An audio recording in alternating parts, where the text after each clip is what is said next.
Hey, deserving listeners, a lot of you have been asking me over the years to talk about autism.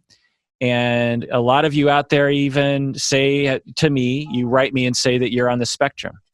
It's a very complicated thing that I actually don't have a ton of experience with. I have some early experience in my career with, but I would never call myself an expert or of the knowledge of amount to be able to speak with any kind of expertise around that. And occasionally we kind of get into it, but I thought I would have an expert on the show to talk about autism once and for all, and maybe come back on the show and maybe answer people's questions as time goes on, because again, a lot of people, not only half of you are therapists who might be treating people on the spectrum, but also, again, a lot of you are self-identify as being on the spectrum.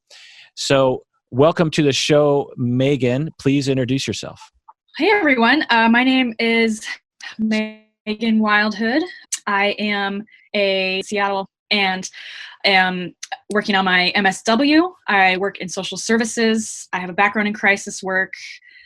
So I've worked with a number of people on the spectrum, and I myself have been diagnosed as on the spectrum as well. Great. So what are some common misconceptions about autism that you want to clear up here? Sure. Thanks for that question. The first thing I would love to clear up is this very common stereotype that people on the spectrum lack empathy. It's very common and it's very damaging, partly because it's just absolutely not true.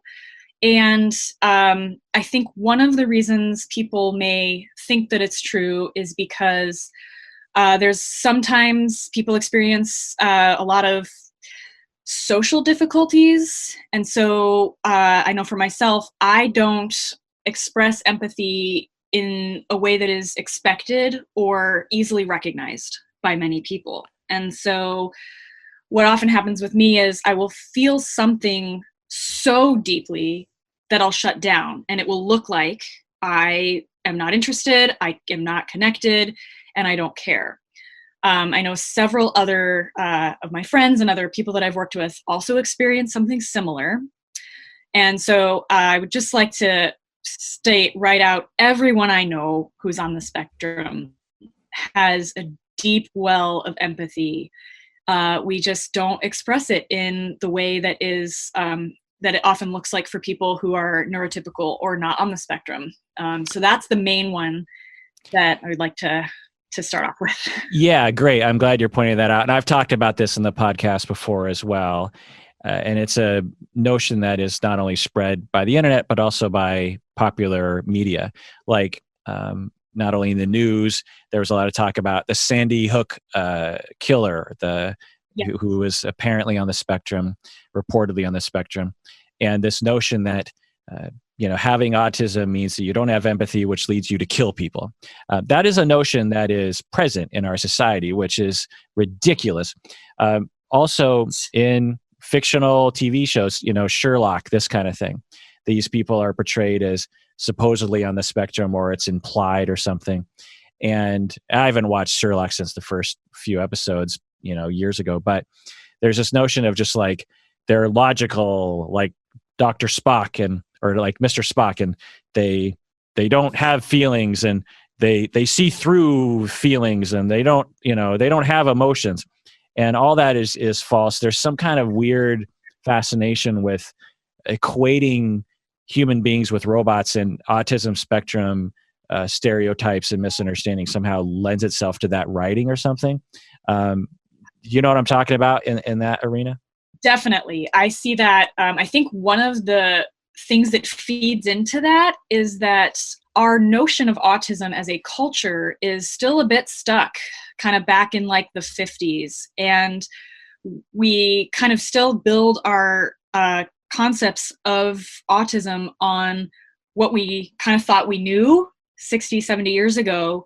But all of that research it wasn't complete, and it was also only done on boys. And so being a woman, and I was not diagnosed until I was an adult, being a woman on the spectrum, it actually we are very much more often misdiagnosed with something other than autism spectrum disorder. And I think it's partly how we socialize girls in this culture, partly what is expected of women. And I think there are a lot of differences between boys and girls on the spectrum that we are still learning in the newer research that's coming out. And I think oftentimes when we equate people on the spectrum as, oh, well, we're, computer programmers, or we're very literal, or we have all of these like very rigid notions of what a person on the spectrum should be. Part of that has come from another kind of harmful stereotype, is that, men don't have emotions. And so therefore boys are very much more diagnosed on the spectrum than girls are. And that may or may not be accurate. We're still the data is still coming out on that.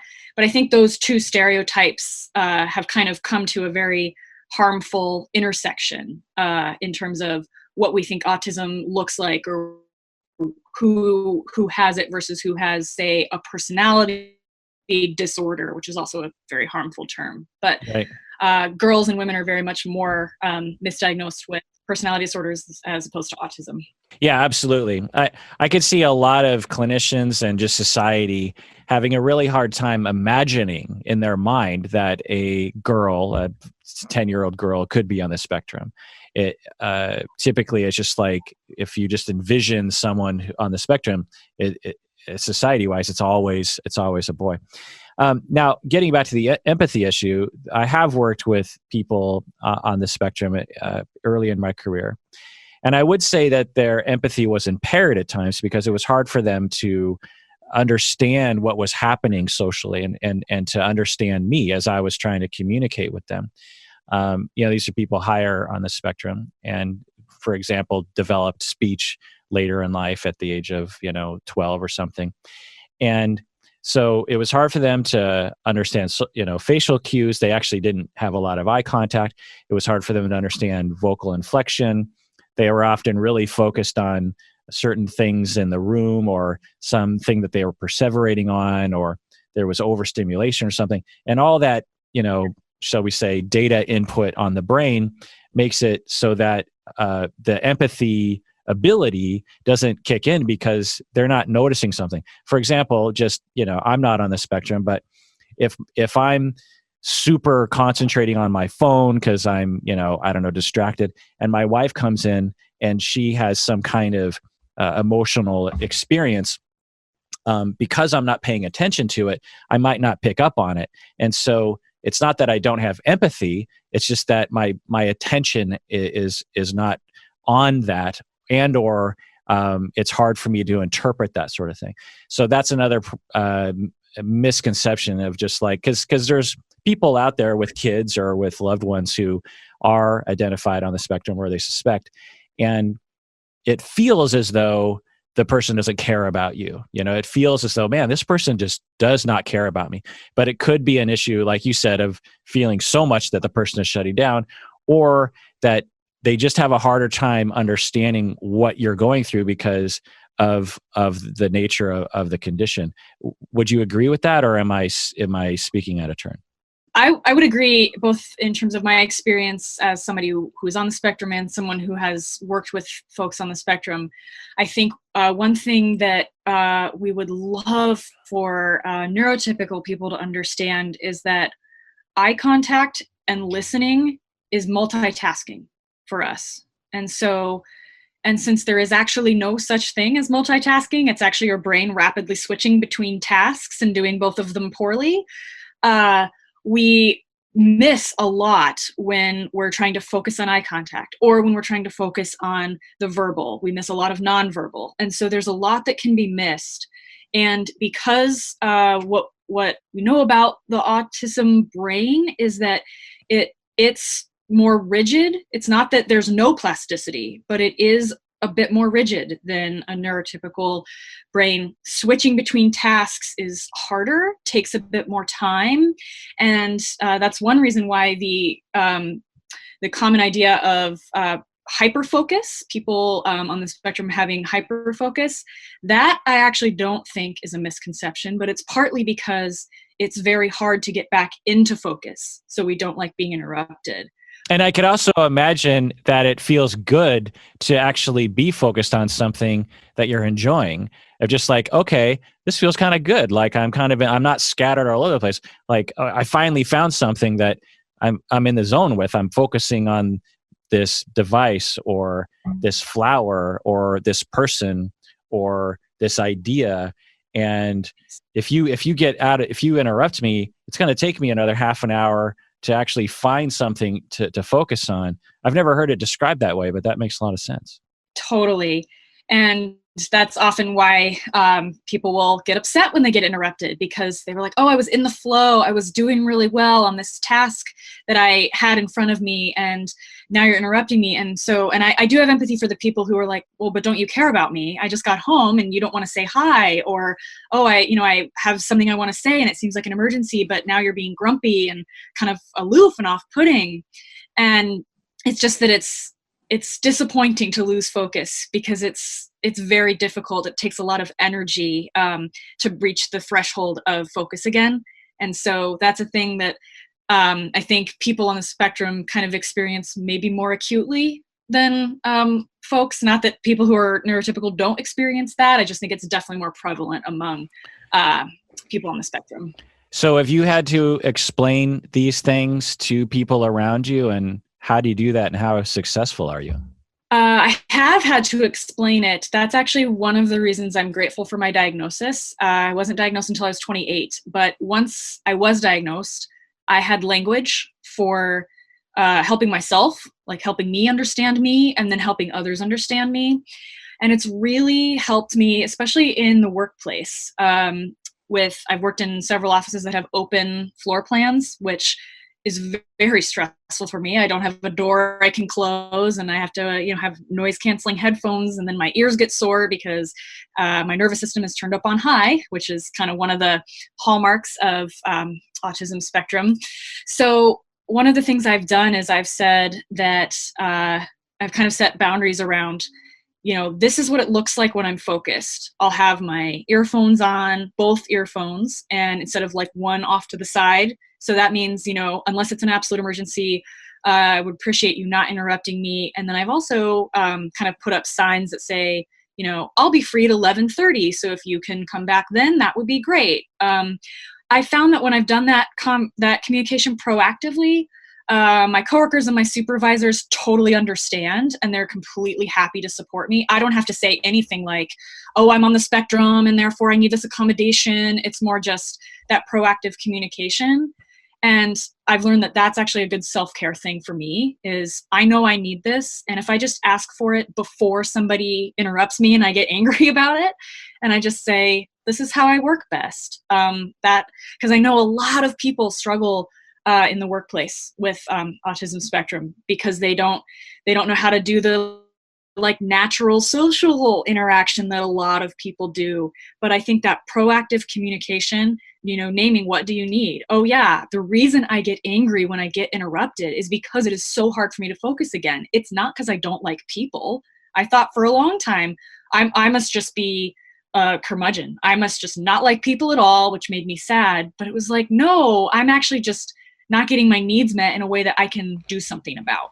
Yeah. Wow. I mean, I'm not on the spectrum, like I said, and work situations like that stress me out a lot. You describe situations just like, I'm busy right now, and getting annoyed with that. So yeah, I can imagine that it being exacerbated by that for sure.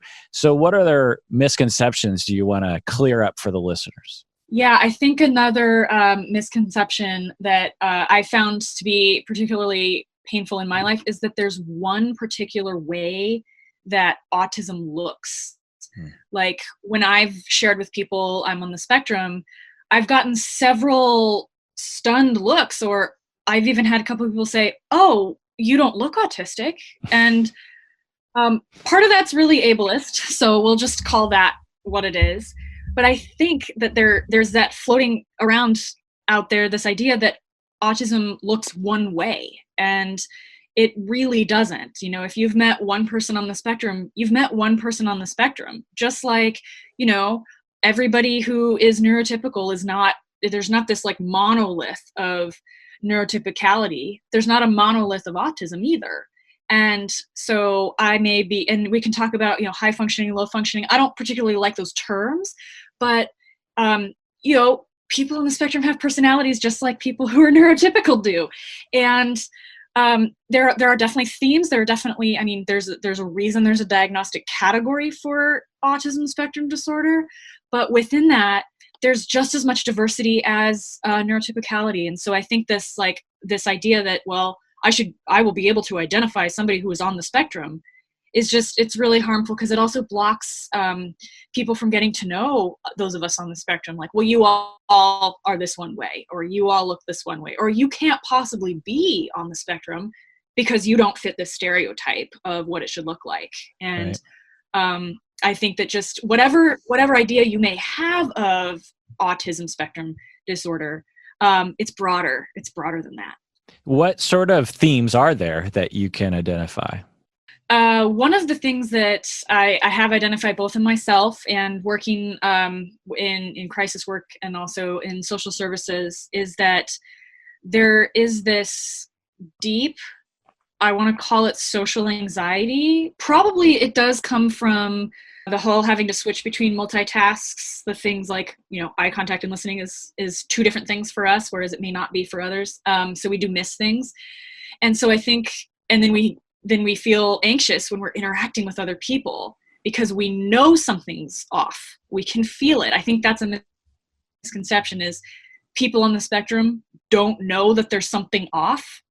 Everyone I have met does. We just don't always know what it is. And so that whole, there's this deep anxiety of interacting with people, which leads to a misconception that we don't like people, or we want to be alone, or we don't want to have relationships with others, or, you know, we don't have friends, we don't want friends. But that anxiety is what's kind of driving all of that. You know, it's just less stressful to not interact with people, even though I very much want to. I think that there's the misconception that people on the spectrum don't feel loneliness, which is not true at all. Another theme that I see among us spectrumites is that there is a way in which we interpret, especially other people, as literal. That doesn't necessarily mean like computer logical robot. It just means that words mean exactly what we think they mean. And that's just not how most people communicate. Most people are a little more fluid. Most people, when they communicate something, maybe they're trying on an idea, whereas we hear this as, this is concrete, this is in stone, this is exactly what you mean for all time. And I think literalness can come out in different ways. I say I'm a very literal person, especially when I'm listening to others, but I'm also a poet. And so it's not literal across the board. I mostly go, oh, when I hear somebody say something, I think that means that they're making a commitment to always meaning that thing that they just said. I'm more like that, although I haven't met a human who is 100% like that. But that's another theme, is this very kind of literal, which is not the same as logical, because sometimes taking things literally is not logical at all. But I see that happening a lot amongst the spectrumite community. So what's an example of something like that, where you might hear something that the person isn't meaning it as literally as you're taking it? What's an example of that? Sure. One that comes up a lot, actually, is in conversations with people that I'm just getting to know or have just met. As we're parting, they'll say, oh yeah, let's get together sometime. And I will hear that as, sure, so we're going to get in touch with each other after this sometime today or tomorrow, and like actually set up a time to hang out. When what they really mean is, I had a nice time, it would be great to see you again, but they don't actually have any sort of intention of reaching out again. And that's not that they're a bad person, that's just what they've been taught to say to express the feeling of, I enjoyed speaking with you, it would be great if it were to happen again. And I used to be really hurt by well, why are all these Seattleites saying, let's hang out? And they don't really mean it. Nobody means what they say around here. And it's like, no, they're actually just saying, I had a nice time and it would be great if it were to happen again, but I'm not in the moment having an intention of it happening again. Yeah, I could really see that. Now, I as a more literal person, personality-wise too, would prefer it if people actually did. And um, there's more of a passive language that some people will have.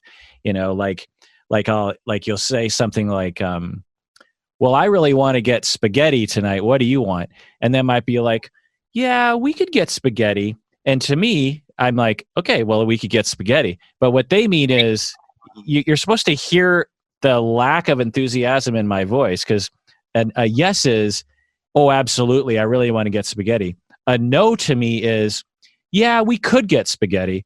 And to me, I'm like, well, you didn't just say no. Just say, I don't want spaghetti, because I would rather have you just say that. It's annoying to have to decipher these things. So I can relate to that on a certain level, but Totally. being on the spectrum would mean that because of that focus issue, you might not pick up on the subtleties of the voice while you're concentrating on the words or the eye contact or some other thing. Yeah. So I want to get back to something you said earlier, the social anxiety issue, because I think that's very interesting. And I could imagine, and you tell me, but you're 5 years old, you're 10 years old, you're 15 years old. You're doing a lot of social interacting with teachers, with friends, with your family members maybe. And you might be repeatedly running into, particularly undiagnosed, running into situations where things aren't going well. People are misunderstanding you, you're misunderstanding them. And you have a friend, or you're trying to make a friend or something, and it just goes horribly wrong. Or you're doing some kind of communication with someone that's in front of other people, and something goes wrong, and you're like, wait, what did I miss? Like, everyone seems to be laughing or upset about something, and I must be a terrible person, or I must not understand how to socialize, or I need to shut down and avoid socializing with other people, because usually things go badly for me in that situation. Am I describing the sort of developmental experience well? Yes, I think that, and this is not specific to people on the autism spectrum, but I have not met a single person who is on the spectrum who has not had to work through the belief that they've held possibly for decades that there is something wrong with them. And also, every person on the spectrum that I've ever met has at one point or another in their life truly believed that they were a monster. And they've said those words to me that they either still believe that on some level, or they're like, yeah, I really had to work through that. I really had to work through the belief that I must be a monster. And so, and there's various coping mechanisms that have come up with that a lot of times. And that does actually tend to run on gender lines, at least in my experience. With girls, it's masking or passing. So they're like, I don't understand what's going on at all. I know I want connection because I'm a human. So what I'm going to do is just mirror other people. I'm just going to mimic. I don't know why people hug and they don't know each other. I don't know why people shake hands. I don't know why people talk about the weather for 25 minutes, but I'm going to do it because that is the thing that you do if you want friends. And so their true self gets just further and further and further suppressed. And then they start having the story of, well, I can't be loved for who I am, because if I were to do that, stuff goes bad. Everything that I touch goes badly socially. So I have to be somebody. I can either be who I am, or I can have what I want, but not both.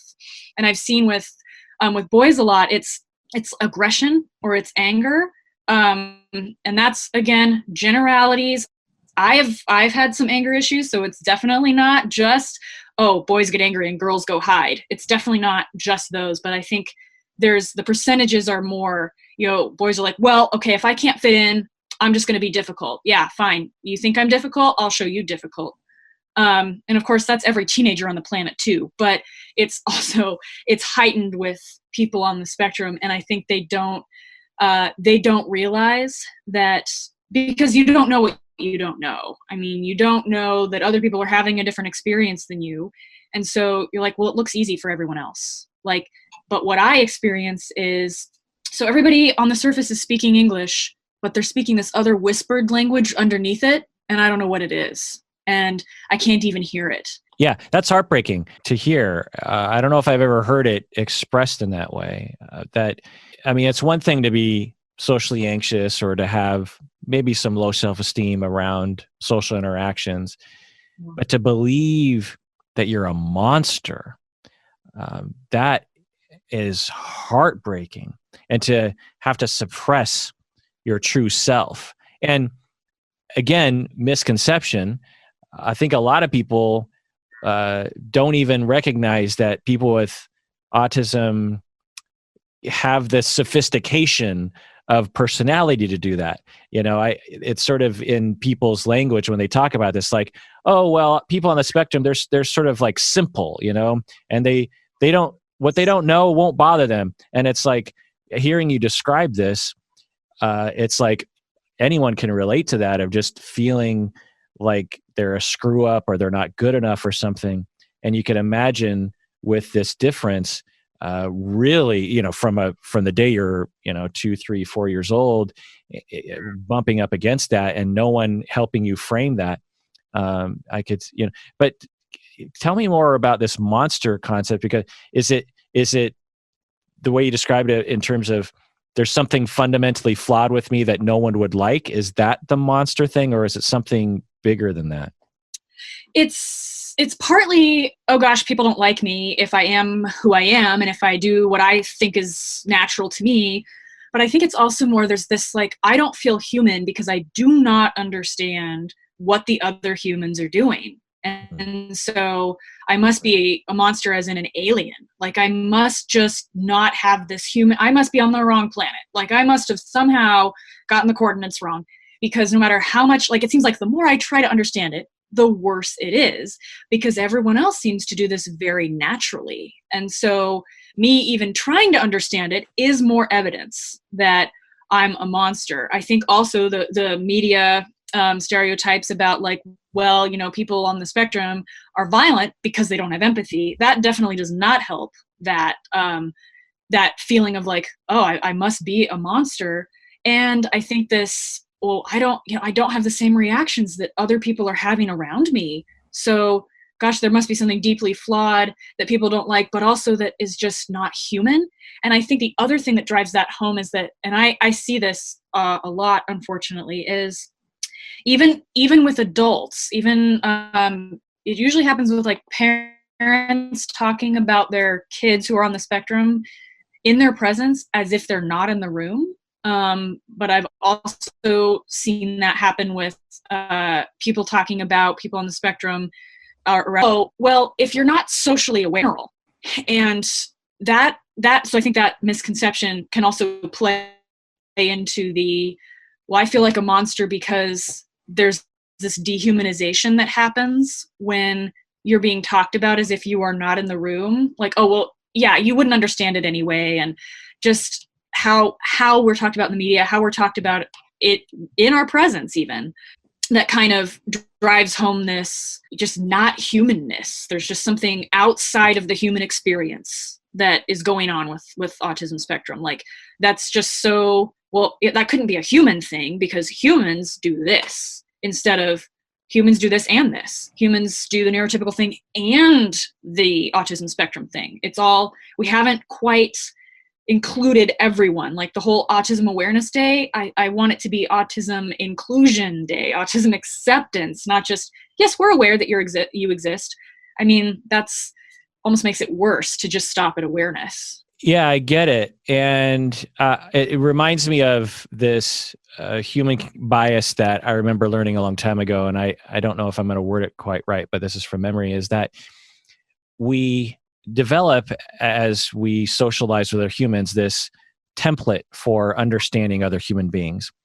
And it's all implicit. And if people follow those rules, or with our reality testing or our human testing, the other person passes these tests, then we kind of relax and, okay, I can predict this person's behavior because they've met the 10 criteria of what I consider to be a human being that I can trust.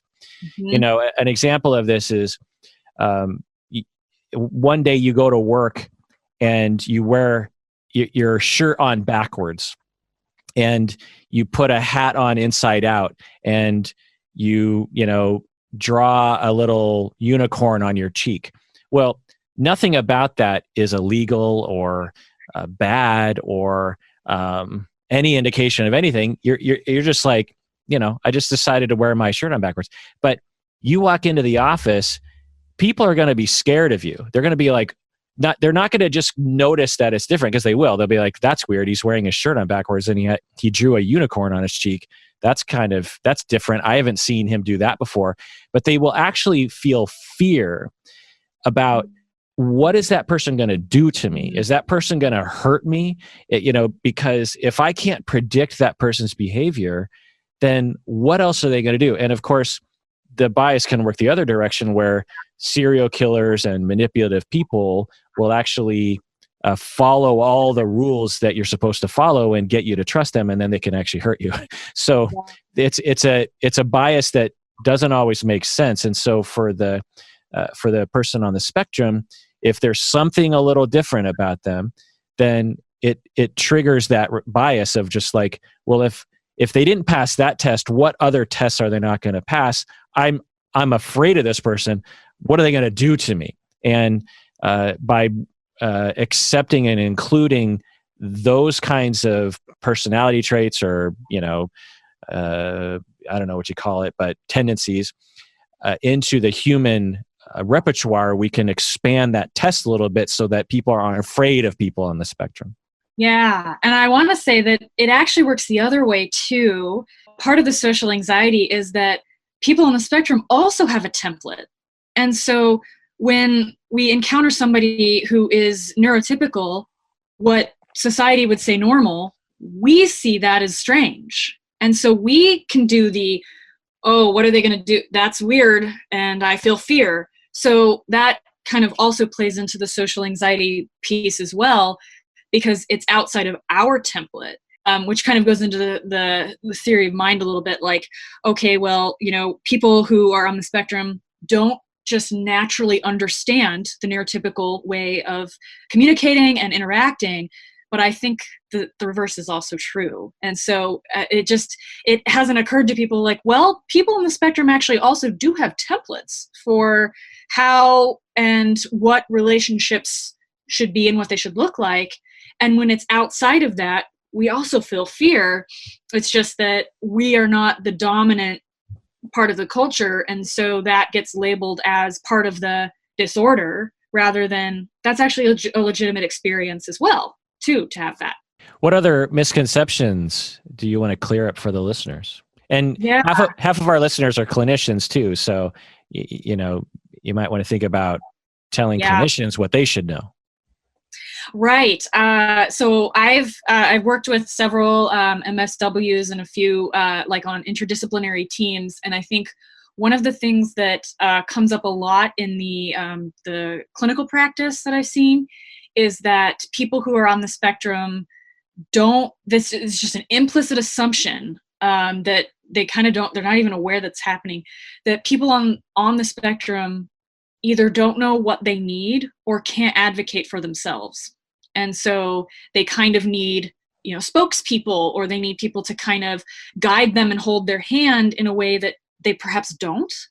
And if they were, you know, if people on the spectrum were given the right tools, I think a lot of times people think like, oh, well, you know, people who are nonverbal can't communicate. And that is not true. Just because you are nonverbal, everybody can communicate. You just have to be given the right tools. And so there's this assumption that if you're on the spectrum, you're stupid. And if you're given the right tools, one of them being safety, that's a tool that I think if clinicians can create that rapport and validation, and I think motivational interviewing has been really helpful too for me, that when I've been working with folks on the spectrum, if we can create that sort of safe space, that's a tool that people who have had the experience of, burying their true selves for so long that they may not initially know what they need, but the more safety that's created and the more invitation to for self determination, instead of, oh, you're on the spectrum, here's your plan, here's your treatment plan, here's what you should have for goals, and instead asking, well, what does a fulfilling life look like for you? What do your goals, what do they look like for you? How would you like to see your life look in 5 years? And then having as little expectation as possible about that. Like, maybe we want our clients to, have this great, wonderful, amazing life with all of this stuff that, we would want for ourselves. But that's a way to decrease safety rather than increase it. And so if you just try to come, and we're all human, we all have biases, of course, but to come with as blank of a slate and as little expectation for the answer to that question as possible, I think will invite, and you may have to do it more than once. I mean, if you've had a lifetime of repeated rejection of your intelligence, your ability to name what you need, and the rejection of your needs being legitimate, then it may take a couple of sincere invitations to come out of your shell. And so I think this misconception that's very much lurking, because I know all the clinicians I've worked with, all of the therapists I've seen myself, definitely well-meaning and want to be helpful, but this idea of being helpful needs to kind of be jiggered a little bit, like, oh, maybe people actually do know what they need, and we're asking them in a language they don't understand.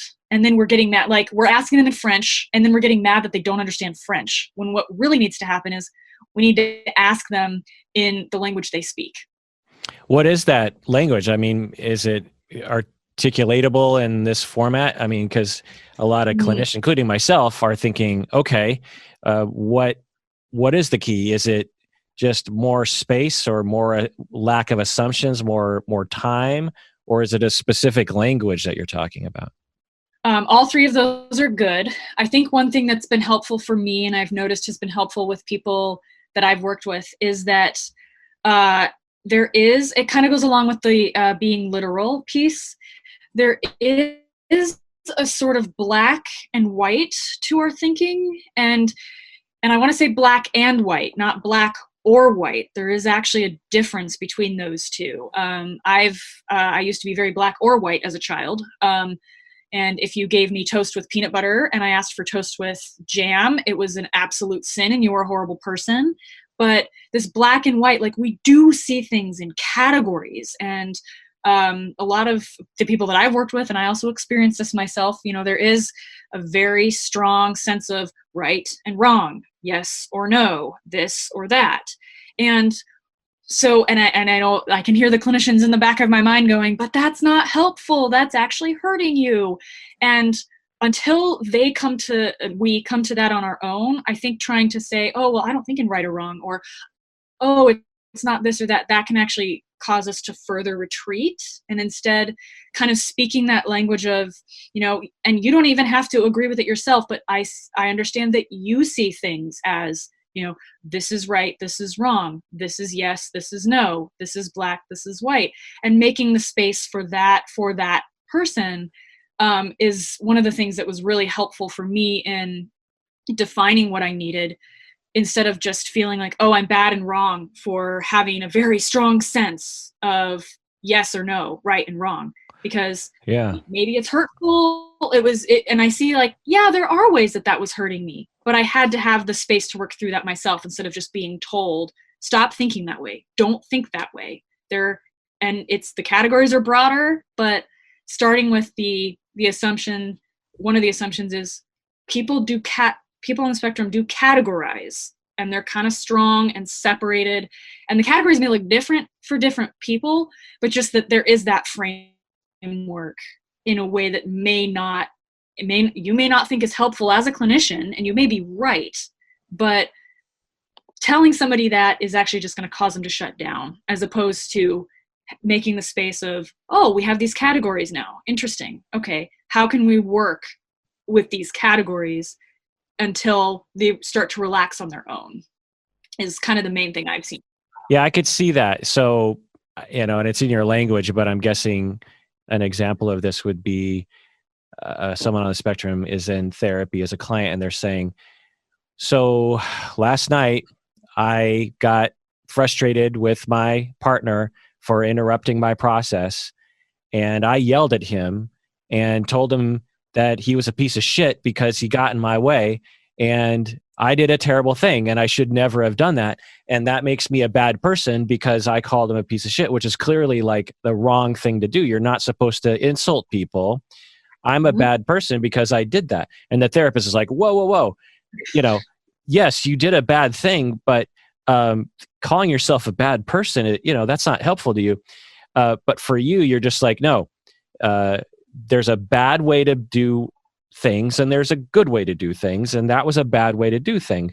And by you kind of interrupting my categorization process on that, it's like I have to pull away from you as I usually do with people like you who aren't like me in this way. And because you're not speaking my language. And as a therapist, you want to enter that world. It's just like, okay, I hear you, that you're saying that you did a terrible thing. And maybe not focusing on the I'm a terrible person language. It's like, okay, I hear you that you did that, you did a terrible thing. Okay,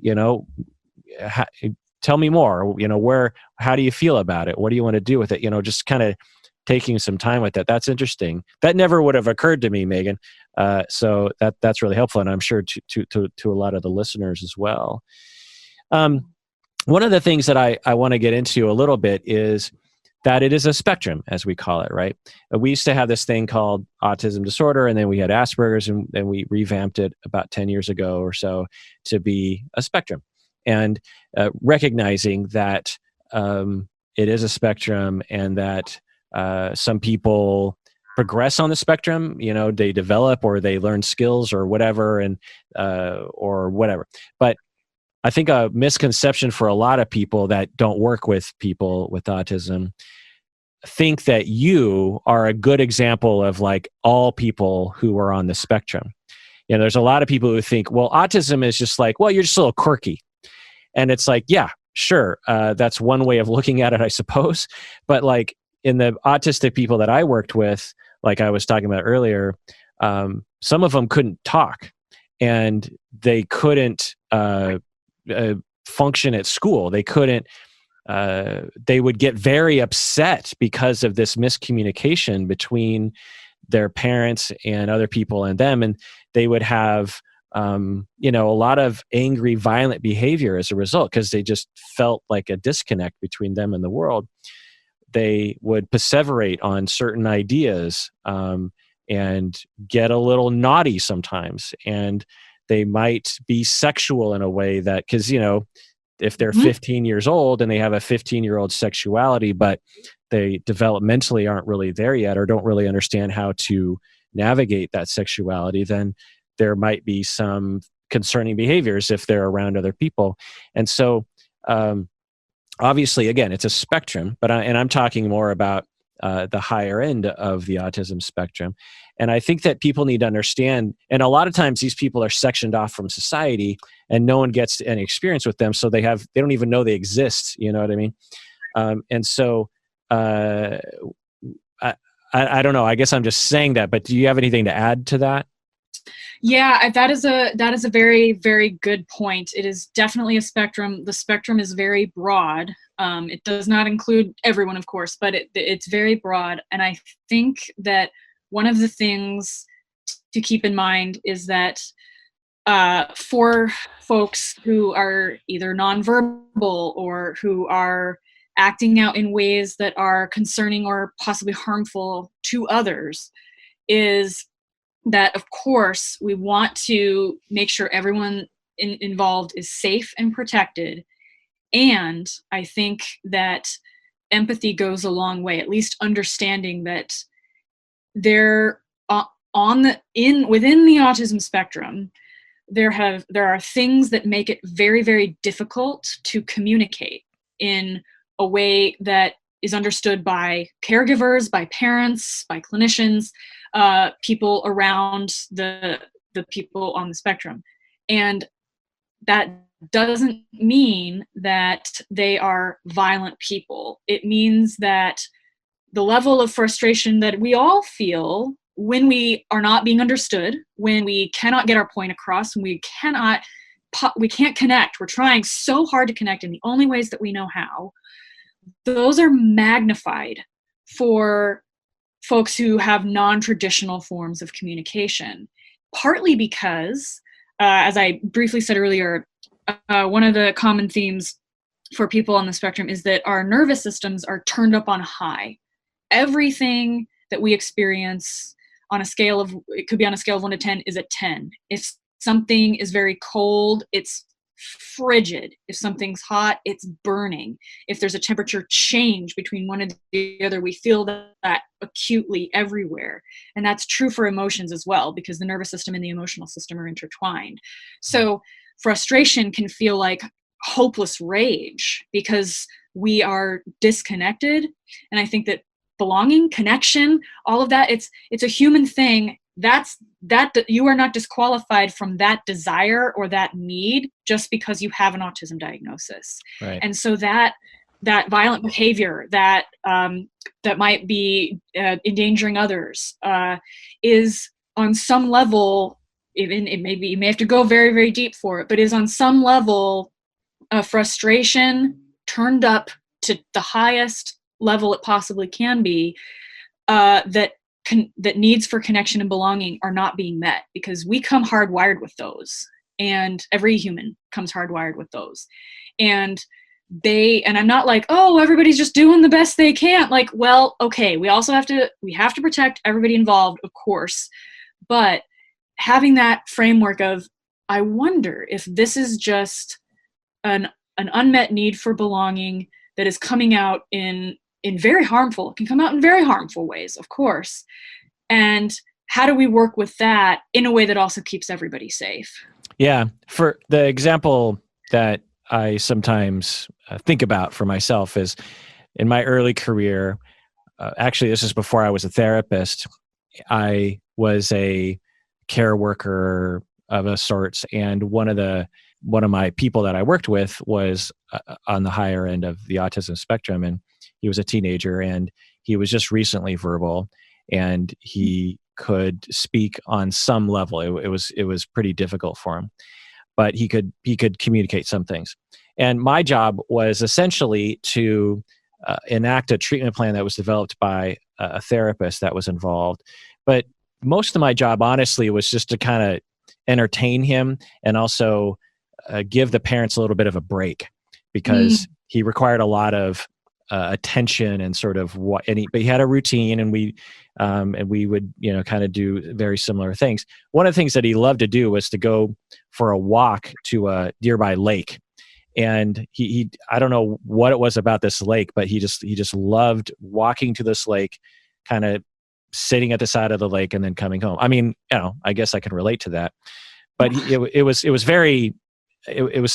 really like at the top of his list. But the problem to me was that it took a long time to walk to the lake, and my shift was like sometimes shorter than other times.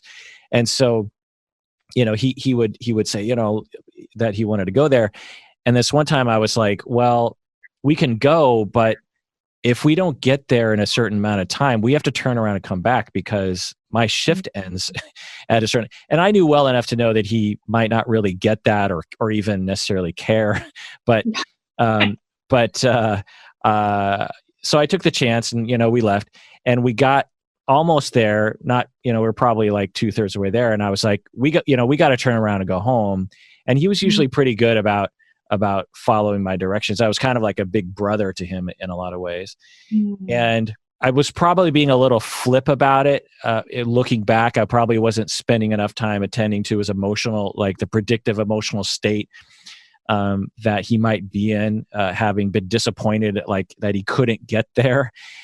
But I just said, oh, we got to turn around. And I took my eyes off of him, and he clocked me as hard as he could in the face. He punched me so hard. But the thing is let me put it this way. I've been punched before, and I've experienced that kind of pain before. So it didn't really shock me. It was just sort of like, whoa, did he just punch me in the face? And he had the most guilty look on his face too. He was just like, oh God, I just punched him in the face. And I was like, it's cool. Don't worry about it. I'm okay. We still got to turn around and go home. And then he was like, okay. And so we turned around and went home.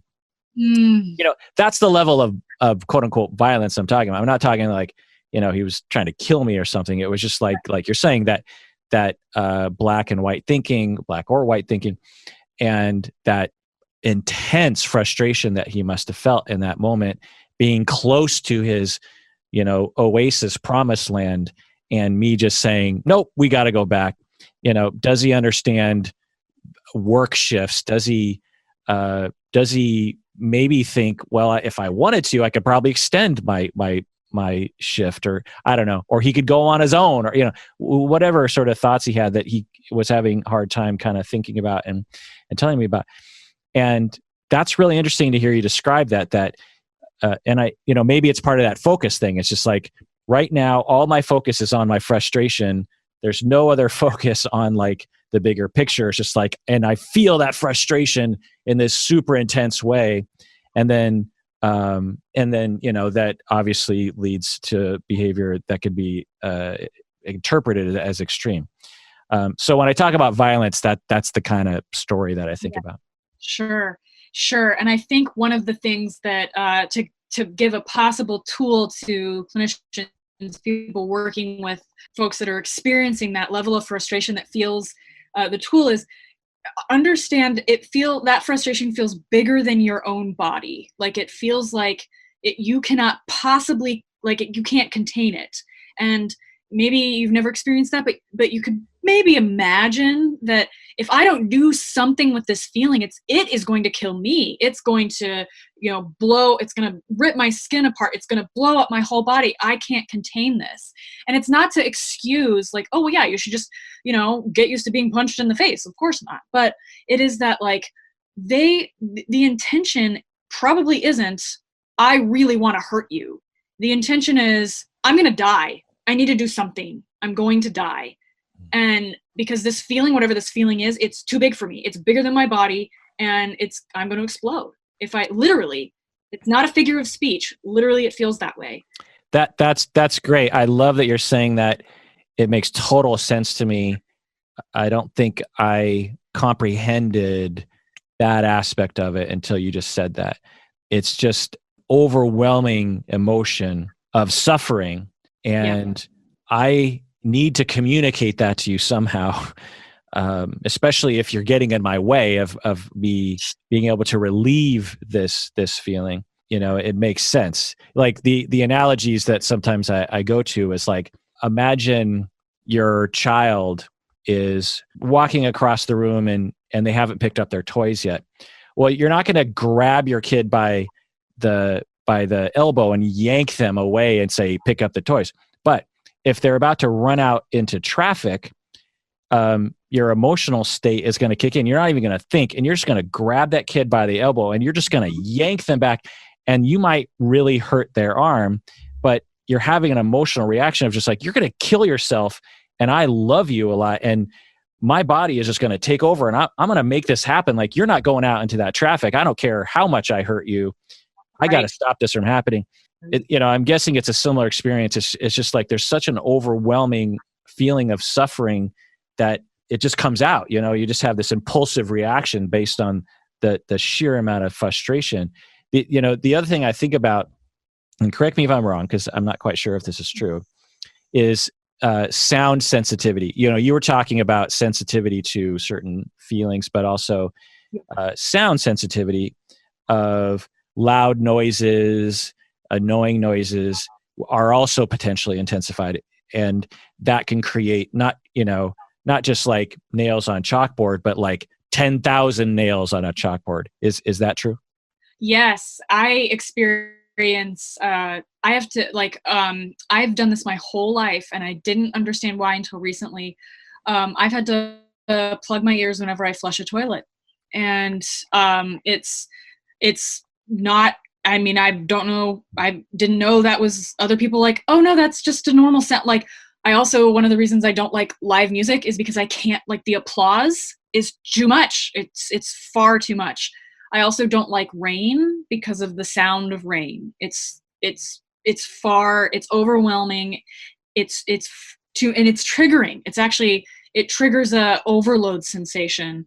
I think one of the reasons why a lot of I know a lot of parents who have kids on the spectrum, and they take them to the grocery store and they have just what they call temper tantrums, just total, absolute flail, cry, yell, all of this, and they think, oh, it's because I'm not getting them what they want. But there's a big difference between a temper tantrum and a meltdown. And a meltdown is due to sensory overload. And so sounds can trigger that. Sights can trigger that, like the flashing lights on a bike at night, like that. I mean, I'm glad the bikers are wearing that because it's hard for the cars to see otherwise. But if I get that in my eyes, it actually triggers like a kind of a kaleidoscope sensation, and I can't really see for a little while afterwards. I think the reason that these sensations, it can be anything. Sights, smell can be a particularly difficult one too, and taste. And I think part of the reason that these are all because they're all turned up high, is because they're such big deals, is they take away the focus. They can't focus on anything else. Like if it's raining, I can't actually focus on anything else except for the sound of that rain. And it's not really a choice. And also there's this concept of desensitization. Like if you wear a watch, after a while, you don't feel that watch anymore. If you have a ring on, you don't feel that anymore. That is not true for most people on the spectrum. We feel that all the time. Like when I can feel my glasses. I've worn glasses for almost 30 years, and I got glasses when I was like 7.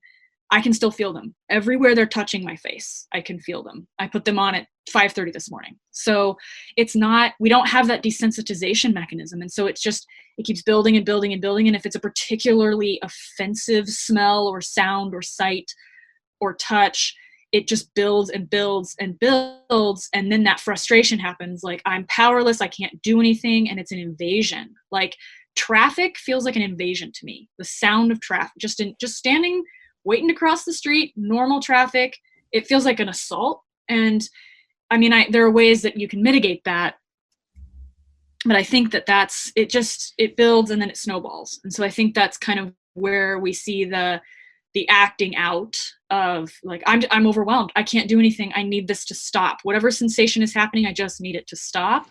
And I don't have the tools to get it to stop, especially for children who feel particularly powerless around their environments. They can't control that. Yeah, I'm going to tell another story about another time I got punched, but this was not someone on the spectrum.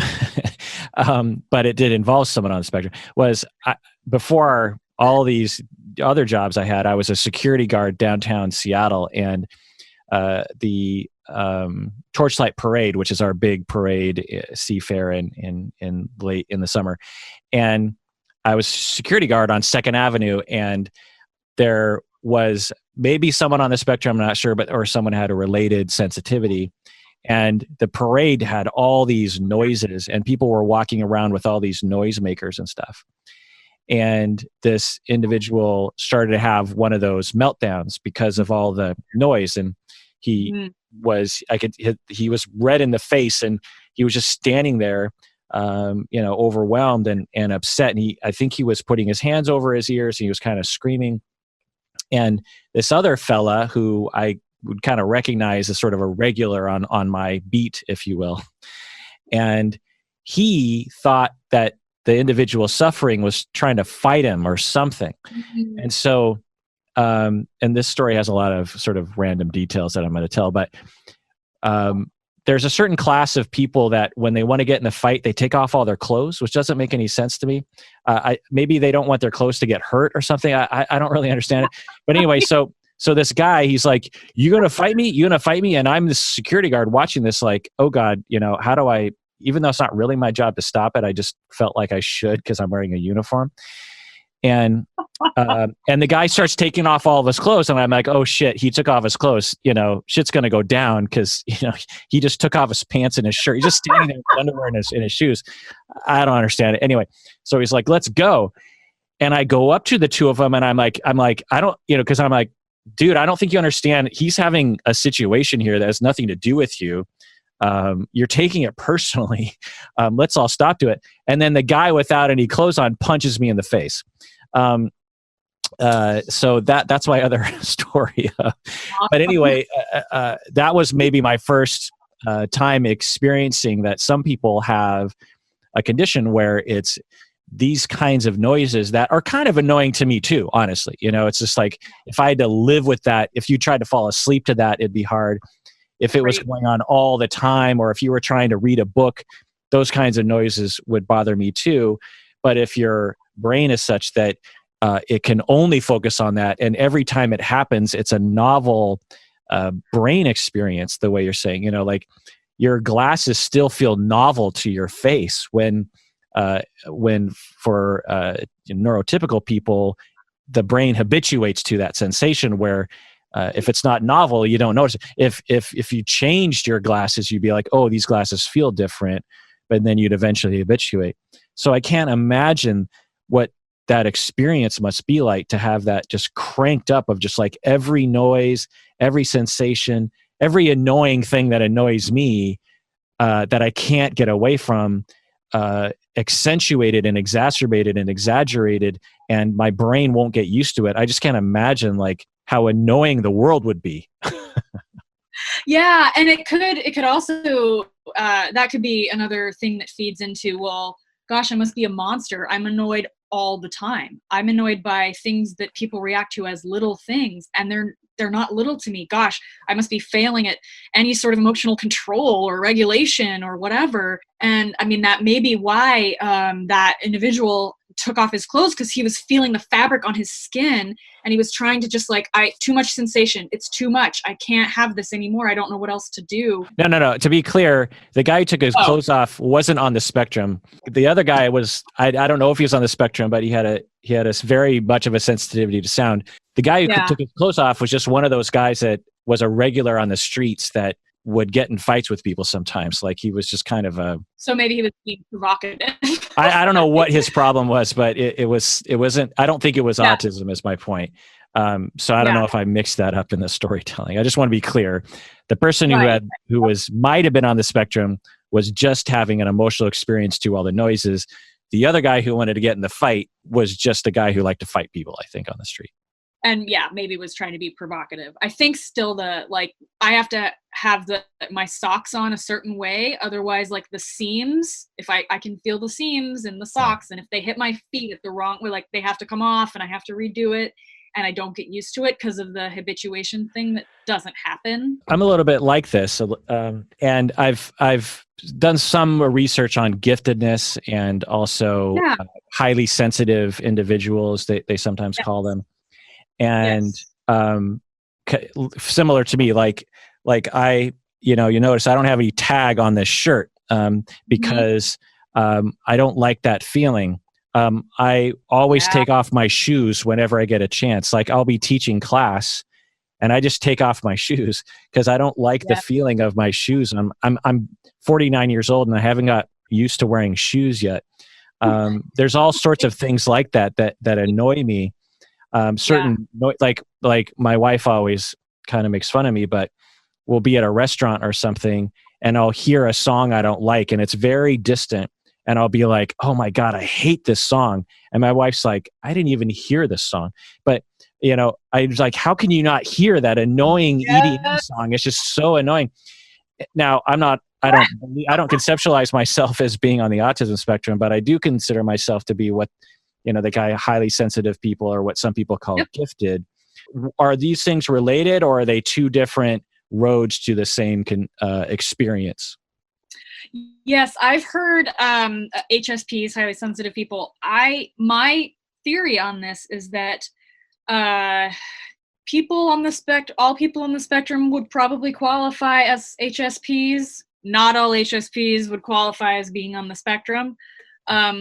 I've taken that. There's a quiz out there, 20-question quiz about the person who developed the highly sensitive person framework. And, I got a 19 out of 20. I think almost everybody that I have given that quiz to who's on the spectrum gets high numbers, 18 out of 20, 19 out of 20.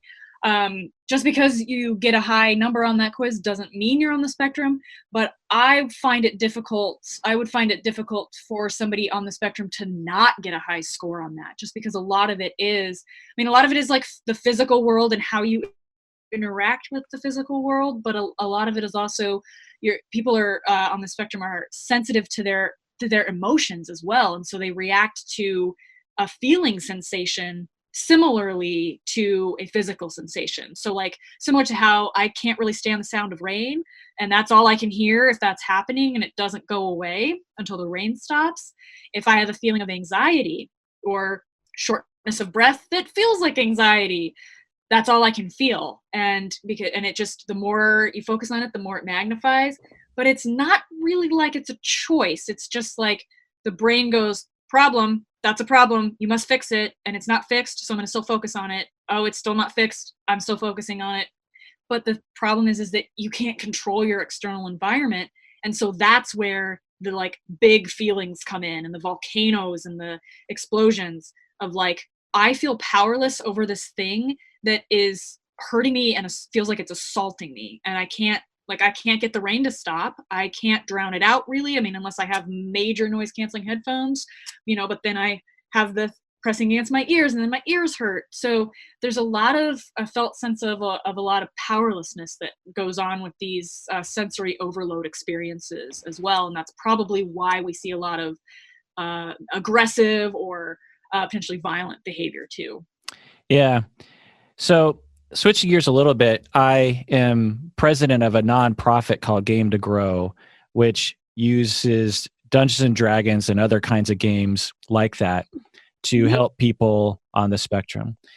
And they're teenagers or young adults, and they're groups of like 6 to 8 individuals, and there are 2 facilitators, professional dungeon master therapists who will run the game and tailor the experience to where the person is in terms of their spectrum or their development or their awareness of their situation or their acclimation to the group.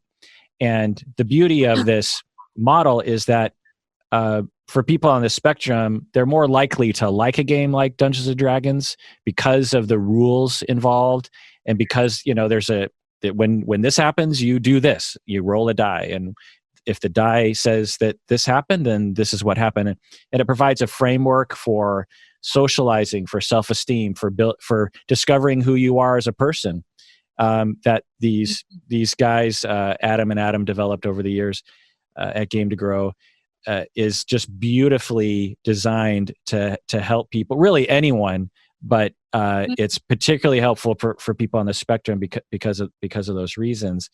So I just wanted to point that out. If people want to go to gametogrow.org and find out more information, and you can even hire them to teach you how to do that model, or if you have a kid or you yourself would like to participate in it, you can sign up. And the beauty is that the individuals are dying to go to therapy, essentially. Like, they don't dread talking to the therapist. They actually are like, I can't wait to go to therapy. And it's not just playing a game. It's like a very therapeutic game. But I wanted to ask you, Megan, about, popular culture, like the Good Doctor, for example. That person is supposed to be on the spectrum. What's your opinion? Is it accurate? Yes, I've gotten that question a lot, especially also with the character Sheldon on The Big Bang Theory and various other portrayals. They did not, as far as I understand The Big Bang Theory, they did not intentionally make Sheldon be on the spectrum, but a lot of people are like, oh, clearly that person's on the spectrum, or no, he's just a jerk, or oh, well, aren't all people on the spectrum jerks? I think, and then there's also the movie Rain Man, too, with Dustin Hoffman, and various portrayals of people on the spectrum. I think one thing that, so I think there's good and bad to that. I think from what I've seen of, I love The Big Bang Theory, first of all. And the first episode, I was like, did they intentionally create a character on the spectrum? That's amazing. Because normally we're kind of either just totally ignored in pop culture, or we're seen as violent, like the Sandy Hook shooting perpetrator and the really awful piece that Malcolm Gladwell wrote in the New Yorker about that. But and so I really I identified a lot with Sheldon from The Big Bang Theory. Also and I like The Good Doctor because that character is actually pretty different than Sheldon, but it shows you a spectrum. The dangerous thing is that again, people, I think all people, actually like to have templates for how they're going to relate in the world. Kind of like how the rules of Dungeons and Dragons really helps people grow. There's a framework for what feels like a very chaotic world, in a world that, like, we don't understand the social rules. Oh, good. Here are some clear rules. This is great. I love this. Structure, awesome, because it's not out there in the social world at all. And correct me if I'm wrong. It's not necessarily a attraction to rules, which may or may not be present. It's that if you tell me the rules, then I won't disappoint you, because I don't want to disappoint you. I actually want to relate to you. I like you, and I want to please you, and I want to have a relationship with you. And if you just tell me what to do so that I can show you that I care, that will help. So it's not the rules. It's just like, it's that empathy. It's that human desire to have a relationship. It's just like, that's why they want those rules, right? Right. Totally. That's why we seek the structure and the rules, because we're like, well, I don't understand what's going on. Clearly there's all these unspoken rules that I can't seem to figure out. But good. Here's ways that I can relate in ways that are pleasing and acceptable, because what I want is to be accepted, and I want connection. So it looks like rigidity, it looks like rules, it looks like structure, it looks like that's what we're after, but we're after that as a means to connection and understanding. And so I think that's one of the good things about Sheldon from The Big Bang Theory, is even though, I mean, obviously it's dramatized, it's a TV show, it's hammed up to be funny, but there is that he wants this sense of structure, partly to feel safe, because there's all this uncertainty and chaos and can't figure out what the actual rules are, because maybe there aren't any. But there's that, I think there's a shallowness to pop culture that doesn't get at, well, why does Sheldon like the rules? Or why is the Good Doctor the way he is? It's great to have, various portrayals of people potentially on the spectrum somewhere, but I have yet to see a movie or a TV show that really gets into, why is it that people on the spectrum have these so-called symptoms, or so-called patterns, or so-called, fixations or special interests? What is it that's actually going on there? I think The Good Doctor does kind of go there in some places. You're like, well, oh, this person is a medical savant. Why is that? So they go into the sort of, this is kind of what happens with the brain and whatever. But I don't think we go into enough depth with social interactions, because there is still this kind of assumption that, well, people on the spectrum they don't have deep social interactions. They can't. Yeah, I've only watched a little bit of The Good Doctor, but my reading of it is that everything that he does is framed within the autism identification, rather than this might just be a part of his personality. Like, I remember there was this scene where his friend has a terminal illness, and the Good Doctor, the person on the spectrum, is kind of struggling with those feelings and having a hard time of, like, how do I express that, or what's going to happen, or how am I going to deal? And it's sort of acted out by the actor as he just doesn't know what to do. So he kind of focuses on work a lot, and it's implied that he's struggling on the inside, but he doesn't really know what to do. Everyone does that. Like, it's not just autistic people. Like, anyone can be like, I don't know what to do with these feelings. And so you're right that it's like we're sort of at the beginning phase of exposing people to this notion that there are people on the spectrum. And so it's like everything is seen through that lens. Like, I'm old enough to remember the very first depictions of gay people or trans people. And we had these very one-dimensional characters. It's like everything was seen through the fact that they were gay or that they were queer. Right. And now we're starting to see people that are queer that just have regular personalities, and yeah, they're queer. And there are aspects that might be common to queer people, maybe that they experience, or tendencies, maybe given the way that, they experience society. But they're fully fleshed out characters, just like a heterosexual person would be fully fleshed out as a character. And I think it's going to be another 10, 20, 30 years before we see someone on the spectrum being portrayed in that more well-rounded, fleshed out way. Right. I think one of the dangers is, I think one thing that the Big Bang Theory did well is that it didn't intentionally portray Sheldon as on the spectrum. And they just thought like, oh, this will just be like a funny way we can like make the show hilarious and kind of get the characters to interact in these particular ways. Which is good because there's the danger of tokenizing, like, oh, well, yeah, look, we have diversity, or, oh yeah, we're gonna, create. One of the things I really like, Sesame Street started including a character, a puppet who was on the spectrum. And I think they've done a very, very good job with that because they balance, oh yeah, this is a part of who you are. This does impact how you see the world. And you're still, there's all of you. There's still all of you is welcome, and it's not like, oh, you did that because you're autistic, you did that because you're autistic. Like, well, I mean, yes and no. And I think that is also one of the things that I don't like about when people portray in the media, when they portray, one of the ways that they portray people on the spectrum badly is everything you do is because you're autistic. But also another danger there is to say, oh no, that doesn't define you. That doesn't define you. Well, that's pathologizing autism. Like, on some level, autism does define me. If I didn't have autism spectrum disorder, I'd be a different person because I would have a different brain. And I don't have any problem saying that. Like, on some level, it does define me. And that's actually okay, because I don't necessarily think that autism is a disorder. I think it's a difference. I think it can cause challenges.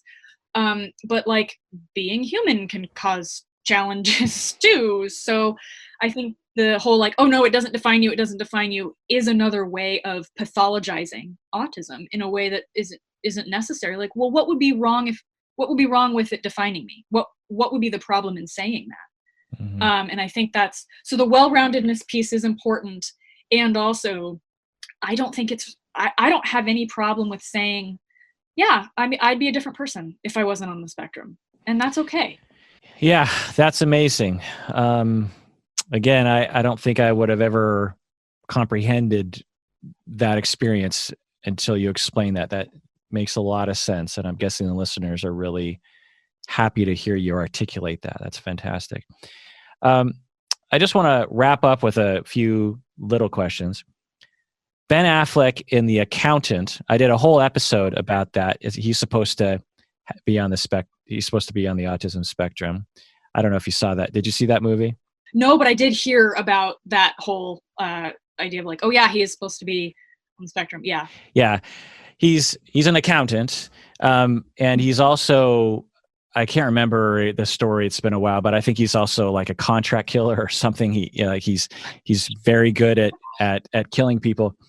And I remember watching the movie, and there's some aspect of the movie that I thought, okay, they're actually, because it's supposed to be very much focused on his autism condition mm-hmm. and his experience of his autism or something. And I remember thinking, okay, some of that's great that they're raising awareness, but if there's a possibility that this might be the only thing some people see that involves someone on the spectrum, and it sort of reinforces some stereotypes that they don't have emotion, they don't really care about other people, they can kill very easily, they are hyper savant in this sort of superhuman way. He was this superhuman killer that knew exactly where to shoot and knew exactly how to predict people's moves so he could get them before they got him. And I remember thinking like, okay, it's good on one level, but as a society, we need more fucking examples, because I'm worried that a lot of people are going to equate this with what autism is, because I guess this is potentially one version of it. It's not like a person with autism can't be a contract killer and can't be a very good killer. We've seen that in other movies as well, where you have a very good, murderer for hire. So it's possible someone on the spectrum could be that for sure. But to equate those two, because now they're going to be like, oh, that must be what autistic people are like. So I was just curious about that. But if you haven't seen the movie, then I'm guessing you're not going to have much to offer on that. No, but I do have a thought about Rain Man, because the movie with Dustin Hoffman, who was on the spectrum as well. And I think when I've come across people who are like, oh, you don't look autistic, or oh my gosh, I never would have guessed. I'm like, what do you know about people on the spectrum? And sometimes the only reference they have is Rain Man. And I'm like, well, of course, yeah, of course I wouldn't look like I'm on the spectrum then, because that's one end of the spectrum. I'm on a different end of the spectrum. And so I think there are those cultural pieces where, like, yeah, it is a problem when the only thing that somebody ever sees is this one portrayal. Like, neurotypical people could be savant killers too, but we don't emphasize that when we're, when it's like a con movie, or when it's like we don't go like, oh, and he was neurotypical. Like, we don't say that.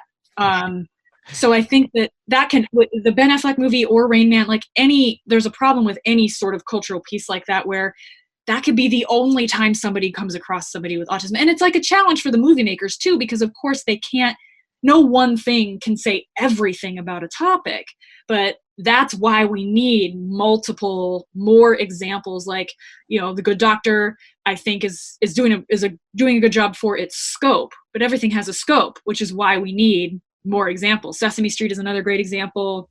I think what we really need is a lot more people who are on the spectrum making the movies and actually acting in them, and creating culture for ourselves too. Speaking of self-determination. So yeah, there's always that danger of this, oh, I saw this one thing about autism, therefore that must be what it is. That's a very human thing to do. Like, oh, that must be the example. Okay. But then you go, well, sure, that is one example. It's not the whole. Right. Yeah. And I think you've done a really great job at explaining the foundation that blossoms into some of the things that you see, but don't necessarily blossom into one presentation. It's good to understand, that focus experience that you talked about could explain lots of different manifestations of it. The last question I have for you is about Malcolm Gladwell. You mentioned that he wrote some terrible thing. Yep. I love like 98% of everything Malcolm Gladwell has ever done. There's some things where I'm like, I don't know, you're kind of stretching it there. Yeah. So it's not like he's flawless. What did he do that I've never heard about this? What did he do that was wrong? So, and one of the dangers is everybody loves Malcolm Gladwell, so they're going to like worship everything he writes. So I think it was 2013 or 2014, fairly soon after the Sandy Hook shooting, Malcolm Gladwell wrote an article in the New Yorker, and it was about the perpetrator of the Sandy Hook shooting, or allegedly, but there was a lot of extrapolations about like, oh, well, because the perpetrator was allegedly on the spectrum, therefore that means this whole swath of things about people on the spectrum, such as because they lack empathy, they're violent. And so therefore, they can't be trusted. They don't understand human emotion. It was very dehumanizing because one person who was allegedly on the spectrum committed a horrific crime. His article then put the rest of us in danger, because actually, this is true of all people with autism spectrum disorder and mental health diagnoses, that we're actually more likely to be victims of violence than perpetrators. And part of that is because of the stereotype that, well, because we have these diagnoses, we must be dangerous. So it was this article that just kind of went too far.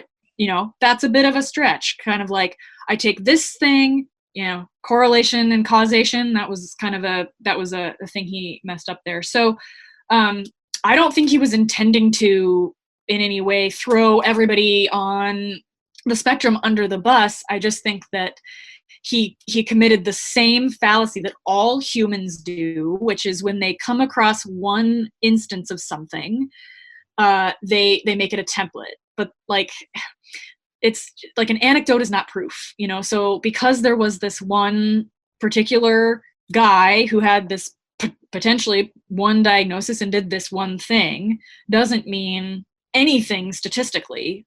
And I think he probably did it because, you know, that was a horrific experience. People were terrified, and we always want answers. And the more afraid people are, the more answers they want. And those answers have often come in the form of who's the enemy.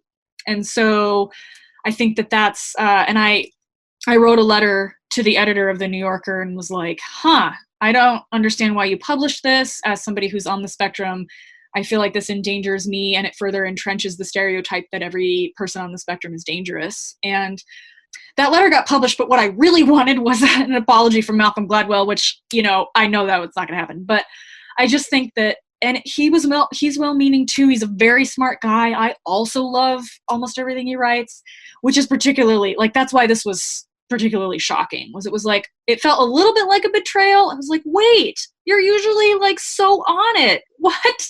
How is this the thing? And also, New Yorker, what's your deal with publishing this? So yeah, that was just the main thing. I have I have a link to the article, and then also my letter to the editor on my website if people are interested. It was like 6 years ago now though, but yeah. So what is that website? Where can people find you? Yeah, so my website, as I mentioned at the beginning, I'm a writer. So my website is meganwildhood.com, just my name. And it's a running list of my publications, which I am aware needs to be redone. I am not one of those people on the spectrum who understands computers, so I'm not very good at that. But that's the main place people can find me. I also write for madinamerica.com. I write a post once a month there. I write for Seattle's street newspaper, Real Change, and various other, Yes Magazine, and various other sites out there. But the hub is meganwildhood.com. Great. And they would go there if they wanted to reach out to you, because I'm guessing, because I know some of our listeners are on the spectrum too. And there's even been some people who recently discovered for themselves, you know, doing some online test. They're just like, oh my God, I had all 20 of those things. And they have a lot of questions. Mm-hmm. Should they go to that website if they wanted to reach out to you as well? Yes, I have a contact form there. Happy to, I've been through that journey of just getting diagnosed and, oh gosh, what now? And that kind of thing. And so I'm happy to hear from folks. There's a contact me link that you can click on that website, and it'll come to my email. I answer every email from readers, from listeners, particularly people who are navigating this journey of being on the spectrum in this world that we've got. So that's Megan Wildhood. Megan, Megan, Wildhood, wild as in the Wild West, and hood as in a hoodie. Wildhood, meganwildhood.com. Go there if you want to communicate with her. As you can see, what a wealth of knowledge and the ability to understand and also articulate this sort of thing. I don't think I've ever heard someone explain autism so well, so relatably, I guess, so that I can kind of, I just as a similar note, my listeners understand that there's this condition, this personality, disorder that they call it, borderline narcissism, these kinds of things. And I have, early in my career, I would hear the symptoms and I would kind of learn the basics. It wasn't until I really got to know people and then also found elements of it in myself and understood the foundation of it. Only then did I really understand what the disorder, so to speak, or the literature was referring to. And once I understood that, it humanized it to such a degree. And the prejudice against those people is so upsetting because it's based on this misunderstanding that they're this other category of human. As you're talking about, Megan, it's like, no, there's just a couple dials that are dial a little different, and it creates this other kind of experience. It's not that different from you. If you could just imagine your focus being a little bit more like this, annoying sounds and annoying things are, more annoying. The inability to kind of detect things is turned down a little bit more. It's not like a separate human being. It's things that we can all kind of relate to. And then if you had all those dials dialed a little bit differently, you could imagine that kind of blossoming into quite a different personality experience because of the disconnect and the inability for people to understand what you're going through because you haven't been properly diagnosed or treated. And so it's a similar problem with people with ADHD. They often have extremely low self-esteem and sometimes have problems with drug abuse or with acting out or dropping out of school. Not because people with ADHD are prone to drug abuse or dropping out of school. It's because they're just mistreated and they're misunderstood growing up and they feel like they're a terrible person. And so that's what, it's our response to people with ADHD that causes those problems, not the ADHD itself. So it's similar with autism. And so raising that awareness is great. And I don't think I've ever learned so much about autism in one sitting as I have right now. So thanks so much, Megan. Do you have a poem you want to read, or is there something you want to close us out here with? Sure. I would love to read a poem here. I will. Let's see. It's one that I wrote this. It's in response to the current situation we all find ourselves in here with the virus and the quarantine. But it's a way of kind of reframing those narratives of fear and anxiety. Not that those aren't real, because this is an unprecedented time, for sure. And I've had my share of deep anxiety and freak out and worrying about all the things. But this is a poem that I wrote kind of to come back to peace as much as possible in this time. So if you were a star and you had strong vision during the COVID-19 spread, you would see the veins of the earth fill with bright and magnetize the white and beige and gray and blue specks that have always belonged to them. You would see the blanket of brown develop holes, dissipate completely in certain parts. So you would be able to see all the way through to a calm stretch of soil beginning to natively stir as if jubilated by respite. You would not know why.